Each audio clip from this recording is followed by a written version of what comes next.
Party എതിർപ്പ് അവഗണിച്ച് PM Shri പദ്ധതിയിൽ ഒപ്പുവെച്ച സർക്കാർ നിലപാടിനെ പരസ്യമായി എതിർത്തു CPI നേതാക്കൾ ഇന്ന് രംഗത്തെത്തി. LDF ഘടകകക്ഷികളും പദ്ധതിക്കെതിരെ രംഗത്തുണ്ട്. വിഷയം മുന്നണി ചർച്ച ചെയ്യുമെന്ന് LDF കൺവീനർ TP രാമകൃഷ്ണൻ പറഞ്ഞു.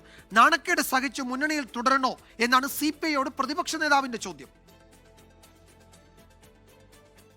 CPIഎമ്മിനെതിരെ ആഞ്ഞടിച്ചായിരുന്നു CPI കേന്ദ്ര സെക്രട്ടേറിയറ്റ് അംഗം K പ്രകാശ് ബാബുവിന്റെയും രാജ്യസഭാ കക്ഷി നേതാവ് P സന്തോഷ് കുമാറിന്റെയും പ്രതികരണം.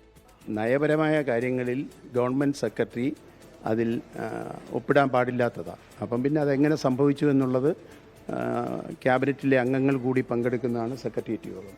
അതിൽ ചർച്ച ചെയ്തിട്ട് എന്താണ് സ്ഥിതി എന്നുള്ളത് മനസ്സിലാക്കിയതിന് ശേഷം നമുക്ക് അതിന്മേൽ പ്രതികരിക്കും. ഇത് കേരളത്തിൽ ഒരു വിവാദം അല്ലെങ്കിൽ ഒരു ചർച്ച നടന്നുകൊണ്ടിരിക്കുന്നു. അതൊരു നയപരമായ വിഷയത്തിനകത്താണ്. അതിനകത്ത് ഞാൻ പറയുന്നത് പോലെ ഒരു കാര്യം നടന്നുകൊണ്ടിരിക്കുമ്പോൾ ഗോളി തന്നെ പോയി സെൽഫ് ഗോൾ അടിക്കാൻ തീരുമാനിക്കുന്ന ഒരു സാഹചര്യമാണ്. അത് മുൻപ് ഉണ്ടായിട്ടില്ലാത്ത ഒന്നാണ്. ഗൗരവമേറിയ വിഷയമെന്ന മന്ത്രി K രാജനും പ്രതികരിച്ചു. CPI കേന്ദ്ര സെക്രട്ടേറിയറ്റും വിഷയം ചർച്ച ചെയ്യും.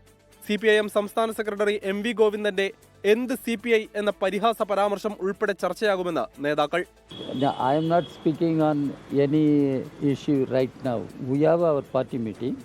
We are going to discuss certain political issues. എല്ലാം അത് അപമാനിക്കപ്പെട്ടോ അത് അംഗീകരിക്കപ്പെട്ടോ അതല്ലെങ്കിൽ ഞങ്ങളെ ഗൗരവത്തിലെടുത്തോ അല്ലെങ്കിൽ ഞങ്ങൾ ആരാണെന്ന് ചോദിച്ചോ അതൊക്കെ എല്ലാ വശങ്ങളും ഈ പാർട്ടി മീറ്റിംഗിൽ ചർച്ച ചെയ്യും. CPIയുടെ അഭിപ്രായം കേൾക്കാതെ മുന്നണിക്ക് മുന്നോട്ട് പോകാനാകുമോ എന്ന് LDF കൺവീനർ TP രാമകൃഷ്ണൻ.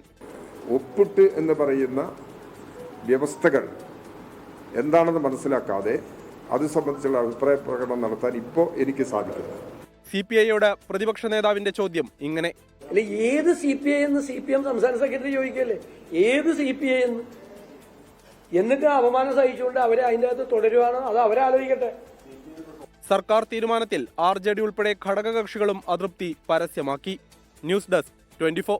ലോകത്തെവിടെയായാലും ഏത് സമയത്തും 24 വാർത്തകളും ഓഗ്മെന്റഡ് റിയാലിറ്റി പാക്കേജുകളും എക്സ്പ്ലെയിനറുകളും വിശദമായി കാണാൻ ഞങ്ങളുടെ YouTube ചാനൽ നിങ്ങൾക്ക് സബ്സ്ക്രൈബ് ചെയ്യാം.